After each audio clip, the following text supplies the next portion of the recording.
আজ আছে দিদিদের সাথে পিকনিক। তো দিদিরা তো আগেই চলে গেছে, বাবানও আগেই চলে গেছে দিদিদের সাথে। আর আমার যেতে দেরি হলো, মায়ের জন্য টুকটাক রান্নাবান্না করে দিয়ে তারপরে আমি যাব। তো আর এখন আবার কাজে দিদিটাও সেরকমভাবে আসছে না, ও শরীর অসুস্থ বলে।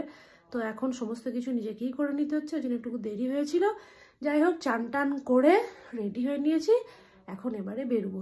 ঘড়ির কাঁটায় এখন বাজে পৌনে একটার সময় আমরা বেরোবো। আর যাব হচ্ছে সেই দুর্গাপুরের কাছে নাচন। তো নাচন ড্যাম্পে দিদিদেরই পিকনিকটা আছে, সেখানে আমরা নিমন্ত্রিত অতিথি। তো চলুন বেরোই, তারপর ওখানে গিয়ে দেখাবো। চলুন।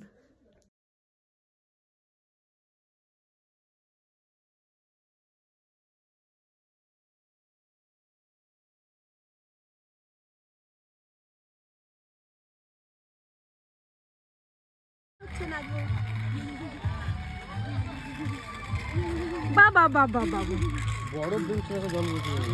এইদিকে তোমার পিছন দিকে দেখো, বরফ পিছিয়ে আর ভাই দিদি।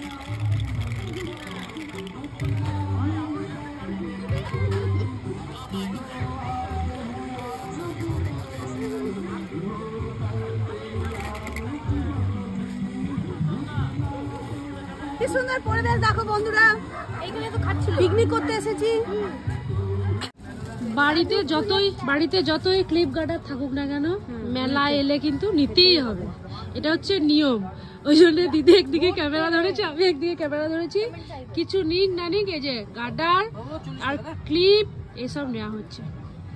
বেশ সুন্দর একটা ছোটখাটো মেলা বসেছে, ঝালমুড়িও আছে সঙ্গে।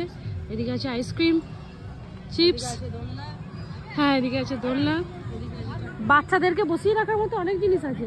আর পকেটে পয়সা, শুধু পিকনিক করতে এসে পিকনিক করব, খাবো দাবো, চলে যাবো, তা ভাবলে হবে না। পকেটে কিন্তু পয়সা নিয়ে আসতে হবে, তার কারণ হচ্ছে যে এখানে অনেকগুলো দোকান আছে, টুকটাক কিন্তু কিনতেই থাকবে। আর ছোট ছেলে বড় ছেলে প্রত্যেকের জন্য। এই যে হাতে দেখা, কিছুই নিলাম না তো, কত কিছু নিয়ে নিলাম। ঘর গিয়ে আরো দেখাবো, মানে আরো কত কিছু কিনবে ভাবুন। গার্ডার ক্লিপ কিনেও শান্তি হয় না। এই যে কোল্ড ড্রিঙ্কস চলছে, এদিকে চলছে আইসক্রিম। এখনো খাবার খেলো না, পিকনিকেই আসবে না। আমার কাছে কিন্তু কিছুই নাই। শুধু কি করবো, আমাদের নেট চলছে না, জিও একদম স্লো। এখানে আসবে খুব চিন্তা ভাবনা করে, অন্য সিম লাগিয়ে আসবে, জিও চলে না। এয়ারটেল আনবে, এয়ারটেল। আর ওইটা দেখো, পার্কের মধ্যে মদ্যপান নিষিদ্ধ, দিয়ে আর কেউ পিকনিক করতে আসবে না। লোকই নেই আর পিকনিকে, ভুল হয়ে যাচ্ছে। আর এই দেখুন জামাইবু গান গাইছে।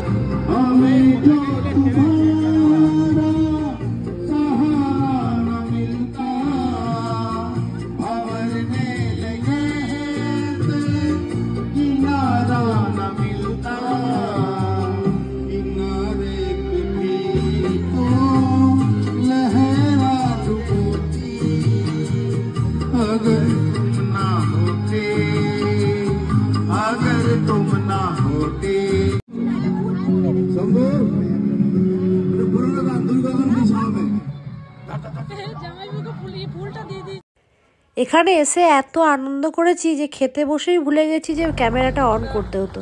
যাই হোক, খাওয়া দাওয়া কমপ্লিট হয়ে গেছে, আর খাওয়া দাওয়া করে দিদিরা বেরিয়ে গেল, তারপরে আমরা বেরোবো। আর এইদিকে দেখুন বিকেলবেলায় সূর্যটা অস্ত যাচ্ছে, মানে কি অসম্ভব সুন্দর দেখতে লাগছে। বহুদিন পরে এরকম দেখলাম, মানে সেরকমভাবে তো সচরাচর দেখা যায় না, তো দেখে বেশ ভালো লাগলো। ঠান্ডাও প্রচণ্ড লেগে গেছে। যাই হোক, চলুন এবার বাড়ির পথে রওনা দিই।